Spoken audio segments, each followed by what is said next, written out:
Now, this may sound strange to the ears, even cold to the heart, but hear me not with judgment, but with presence. What if the greatest companion you will ever need is already within you? Let us walk this path together, not toward rejection of others, but toward the realization of your own strength, because before you can walk beside someone else, you must learn to walk alone, with dignity, with balance, with purpose. Pause, calm eye contact, begin next section with intention.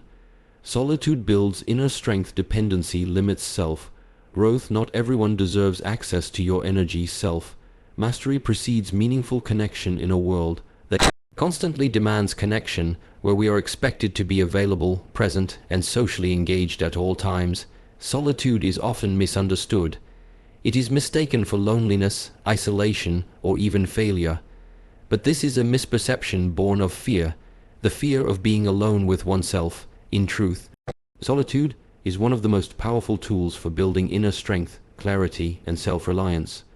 When a person chooses to spend time in solitude, they are not withdrawing from life. Rather, they are stepping into a deeper engagement with it. In silence, you begin to hear the truth of your own mind. You start to see what thoughts arise without the influence of others. You become aware of the internal dialogue that drives your emotions, actions, and decisions.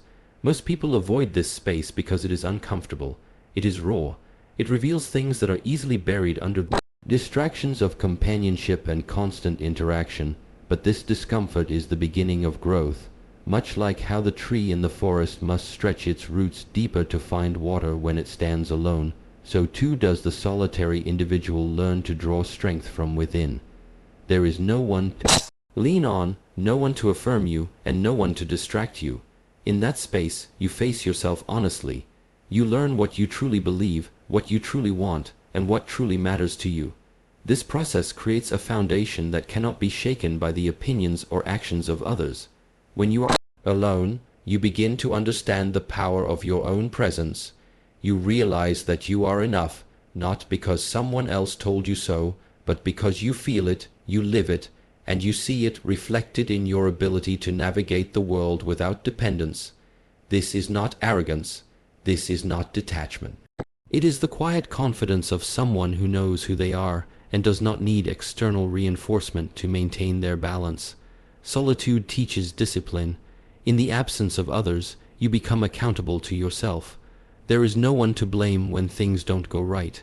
No one to pass responsibility to. This accountability creates strength of character. It forges resilience. It shapes a mind that is calm in chaos because it has practiced calmness in silence.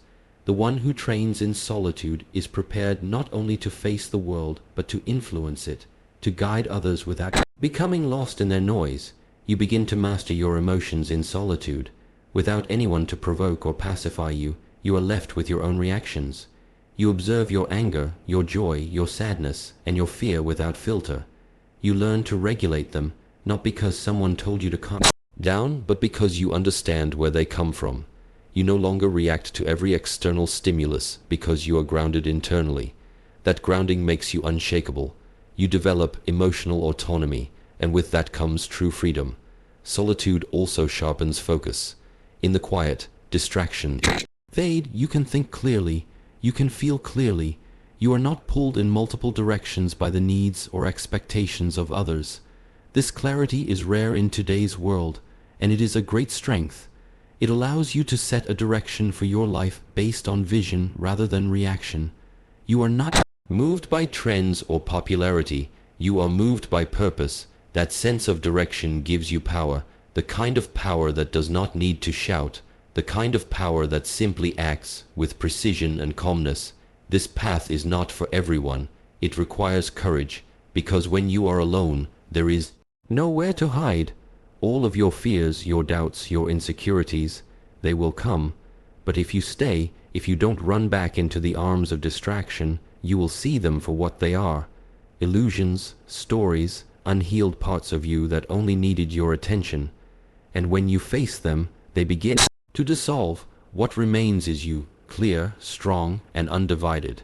The individual who embraces solitude becomes sovereign, not in the sense of isolation, but in the sense of independence. They can walk into any room, any relationship, any challenge and remain whole. They do not need others to complete them. They choose to connect from fullness, not from lack. This is a quiet kind of strength, the strength of the mountain, the strength of the still lake, the strength of a person who has faced themselves and did not turn away. Dependency, by its very nature, places limitations on personal growth. When we rely too heavily on others for emotional support, validation, or direction, we begin to lose touch with our own inner guidance. The more we depend on friends or external relationships to feel worthy, confident, or even just at peace, the less we develop the internal tools needed to navigate life independently. Growth, in its truest form, demands discomfort and challenge. But when we are constantly buffered by the presence and opinions of others, we often avoid these necessary confrontations with ourselves. From a young age, many of us are conditioned to seek approval from outside sources. We are praised for fitting in, for being agreeable, for staying within the boundaries of what is socially acceptable. Slowly, almost without noticing, we become trained to depend on others for how we see ourselves. If our circle supports us, we feel strong. If they criticize us, we feel small. This kind of dependence ties our self-worth to external feedback, which is unstable and inconsistent. Growth, on the other hand, requires consistency, a deep, unwavering relationship with the self that does not rise and fall based on the moods or judgments of others. The more dependent you are on your social circle to make decisions, the more diluted your personal vision becomes. Instead of tuning into your intuition, you begin to crowdsource your direction in life. You ask others what they would do. You second-guess your choices. You delay progress because you're waiting for consensus or approval. This may feel safe, but it is an illusion of safety. True strength comes from knowing your path and walking it, even when no one else understands it. But dependency clouds that vision. It weakens resolve. It turns your journey into a group discussion rather than a sacred individual process. In relationships built on dependency, there is often an unconscious fear of disconnection. You hesitate to be honest, to speak your truth, to confront uncomfortable dynamics, because you're afraid of losing the relationship. This fear creates compromise, not the healthy kind, but the kind that sacrifices authenticity. You start to shrink parts of yourself to keep others close. You hide your opinions, your struggles, your dreams, just to maintain harmony. But this harmony is false. It comes at the cost of your own evolution. Growth cannot thrive in an environment where you are afraid to be fully yourself. Dependency also limits your resilience. When challenges come, as they inevitably do, a person who has not cultivated inner strength will crumble without the presence of others to lean on. But life does not always provide a support system in every moment. There will be times when you are forced to stand alone, to face difficulty without anyone there to reassure you. If you have never trained yourself to be your own anchor, your own compass, then these moments will feel overwhelming. But when you release dependency, you become adaptable. You become grounded in your own energy, able to handle adversity with calm and clarity. There is nothing wrong with receiving help or sharing your journey with others. But when support becomes a requirement for action, then growth becomes conditional. You delay your potential because you are waiting for someone to walk beside you. You hold back your voice because you are afraid of standing alone. The truth is, some paths must be walked in solitude. Some truths must be discovered in silence. And some strength can only be developed when you stop depending on others to carry your emotional weight. Dependency creates blind spots. When your identity is entangled with others, it becomes difficult to see your own patterns clearly. You begin to adopt the beliefs, fears, and limitations of your environment.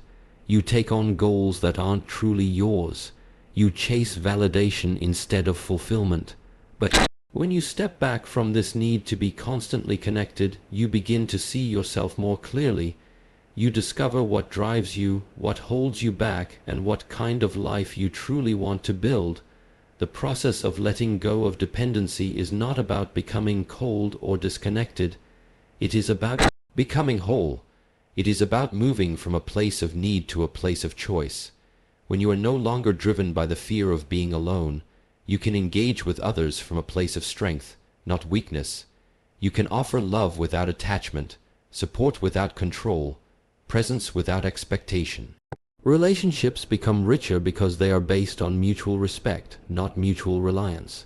The mind that is free from dependency is creative, disciplined, and expansive. It is not concerned with fitting in or being accepted. It is focused on becoming. Every challenge becomes an opportunity to sharpen, every failure a lesson to absorb, every moment a chance to grow. You no longer wait for someone to believe in you because you already do. You don't seek constant reassurance because your path is clear. You don't fear being misunderstood because you understand yourself. This is the power that comes when dependency is released. In a world where connection is often celebrated without question, the idea that not everyone deserves access to your energy might seem harsh. But energy is not infinite. Your focus, your time, your presence, these are sacred resources, and yet many people give them away freely, thoughtlessly, to anyone who shows interest, familiarity, or proximity. They pour themselves into relationships that offer no nourishment, no growth, and no respect. In doing so, they dilute their potential and exhaust their spirit. Protecting your energy is not an act of selfishness, it is an act of wisdom. Just as you would not leave the doors of your home wide open to strangers, you should not leave the gates of your inner world unguarded. Every interaction leaves an imprint. Every conversation, every glance, every shared silence has a cost and a consequence. Some people bring clarity, others bring confusion, some elevate your vibration, others drain it. Recognizing this difference is the beginning of personal power. We are often conditioned to be available, to be polite, to be agreeable, but there is a danger in being too open.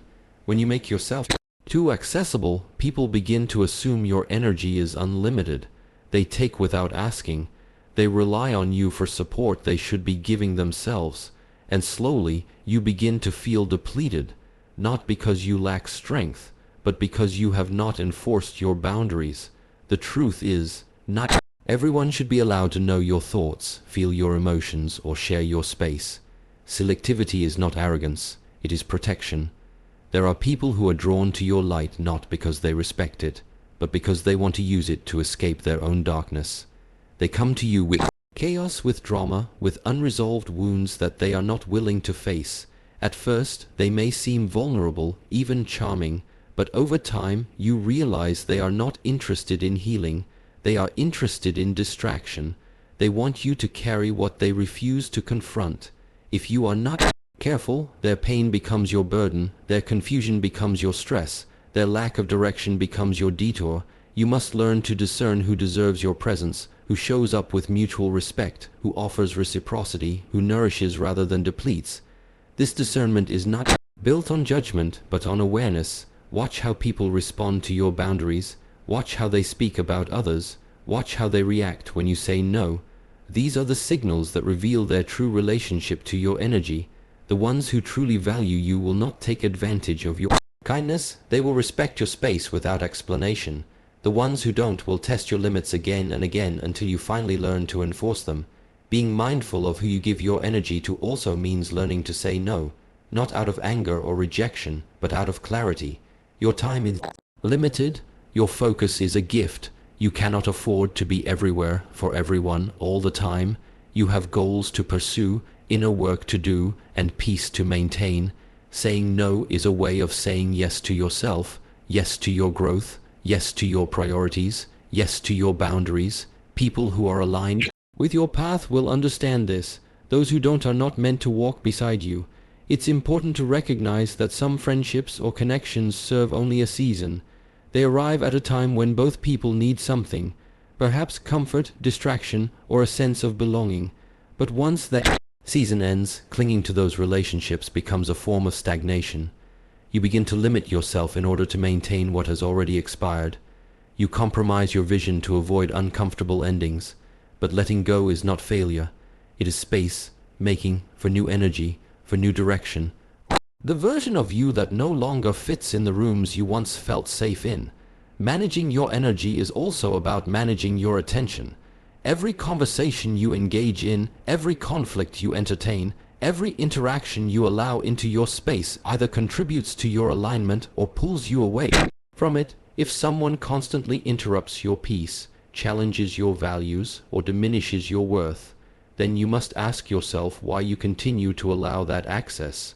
Sometimes it's guilt, sometimes it's habit, sometimes it's fear of being alone, but these are not reasons to stay connected. They are signals that something within you needs healing. You are not obligated to carry everyone. You are not responsible for fixing others. You are responsible for being true to yourself, for protecting your energy so you can show up fully where it matters most. When you are selective with your energy, you become more powerful, your presence becomes intentional, your relationships become purposeful, you stop chasing approval and start choosing alignment, you stop pouring into empty vessels and start investing in mutual growth. You begin to live from a place of strength, not scarcity, from clarity, not confusion, and in doing so, you reclaim your peace. Self-mastery is the cornerstone of every meaningful connection. Without it, relationships become entanglements of unmet needs, unhealed wounds, and unconscious projections. People often rush into friendships, seeking companionship, support, or a sense of belonging before they have even understood themselves. They look for others to complete them, to fix their emptiness, to rescue them from discomfort. But until you have mastered your inner world, every connection you form will reflect the chaos, the fear, and the unresolved patterns within you. To master yourself means to become deeply aware of your thoughts, emotions, and behaviors. It means being honest about your insecurities, your fears, your triggers. Most people skip this process. They look outward instead of inward. They attach to others and call it love. They follow the crowd and call it belonging. But without self-mastery, these attachments are fragile. The smallest conflict, the slightest rejection, or the first sign of difficulty causes them to break down, because they were not built on strength. They were built on dependency. When you commit to mastering yourself, you begin to take responsibility for your own emotions. You stop blaming others for how you feel. You stop expecting them to fix what you are unwilling to face. You realize that no one can make you feel whole, respected, or valued until you do the inner work to believe you are worthy of those things. This creates emotional independence. You can love without clinging, support without controlling, and connect without losing your identity. Most people bring their emotional baggage into their relationships and then expect the other person to carry it. They have not faced their pain, so they project it. They have not healed from their past, so they recreate it. They have not learned to sit with discomfort, so they demand constant reassurance. These dynamics do not create connection, they create tension. They trap both people in cycles of avoidance and misunderstanding. But when both individuals have done the inner work, the relationship becomes something else entirely. It becomes a space for growth, not rescue, for truth, not performance. Self-mastery is also about knowing your values. When you don't know what you stand for, it's easy to be swayed by others. You say yes when you mean no. You tolerate disrespect in the name of keeping the peace. You change yourself to be accepted, but this is not connection. It is self-abandonment. True connection requires authenticity, and authenticity can only exist when you know who you are, when you have defined your principles, your purpose, your boundaries. Then, and only then, can you show up fully, without fear of rejection or need for validation. There is a stillness that comes with self-mastery. You are not easily triggered. You don't overreact to small things. You don't chase after every distraction. You move with intention. You speak with clarity. Your energy is calm and grounded. This kind of presence changes the way people experience you. It commands respect without words. It creates trust without force. It sets a standard without demand. And the people who are meant for you, those who are also on the path of growth, will recognize and respect it immediately. Without self-mastery, relationships become mirrors of what you have not healed. They reflect back to you the very parts of yourself you are trying to avoid. You may think the problem is the other person, but again and again you find yourself in the same patterns, the same arguments, the same disappointments. That is not coincidence. That is the universe showing you what needs to be addressed within. Until you break that cycle internally, it will repeat externally. Mastering yourself also means learning how to be alone, not just physically, but emotionally and spiritually, to sit in silence with your thoughts, to confront your desires and fears without distraction. This solitude is a sacred training ground. It is where clarity emerges. It is where discipline is built. It is where you begin to trust yourself, deeply and without doubt. When you can do this, when you can truly be at peace with your own presence, then you are ready to invite someone else in, not to fill a void, but to share your fullness. Self-mastery does not mean perfection. It means awareness and alignment. It means noticing your patterns and choosing differently. It means showing up for yourself consistently, even when it's hard. It means being the kind of person you would want to be in relationship with. And when you reach that place, connections become effortless. You are not trying to prove anything. You are not performing, you are simply being, and from that state of being, the right relationships find you naturally, because you no longer seek from need, you attract from wholeness. So now, having walked through solitude, examined dependency, guarded our energy, and embraced self-mastery, message becomes clear. You do not need friends to be whole, to be strong, or to live with purpose. This is not a rejection of connection. It is a call to rise above the need for it, to no longer beg for belonging, but to become so deeply rooted in yourself that belonging flows to you naturally. Without effort, when you stop needing others to complete you, you begin to choose from clarity. When you no longer depend on approval, you speak with truth. When you protect your energy, you preserve your peace. And when you master yourself, you create relationships that are not built on lack, but on presence. Real connection, then, is not about needing others.